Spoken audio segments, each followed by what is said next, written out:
Meni o'tmishim bilan solishtirmang. Men endi u yerda yashamayapman. Har bir insonning orqasida bir tarix bor. Xatolari, yiqilishlari, adashgan yo'llari bilan. Ammo o'tmish faqat saboq uchun. Uni hadeb yuzga solish odamni ortga tortishdan boshqa narsa emas. Inson o'zini o'zgartirishi mumkin. Alloh kechirgan bo'lsa, odamlar ham kechira bilishi kerak. Shuning uchun o'zing oldin kim eding deya bugungi tanbehimni, bugungi to'g'ri gapimni inkor qilish adolatdan emas. O'tmishda adashgan odam bugun eng to'g'ri so'zlovchi bo'lishi mumkin. Chunki u yiqilib ko'rgan, og'riqni tatib ko'rgan. U qayta turib hayotning qadrini chuqurroq tushungan.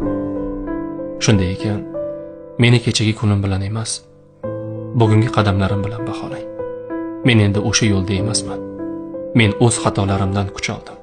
Yangidan boshladim. Va bugun aytayotgan har bir so'zim kechagi xatolardan emas, bugungi to'g'ri qadamlardan tug'ilgan haqiqatdir.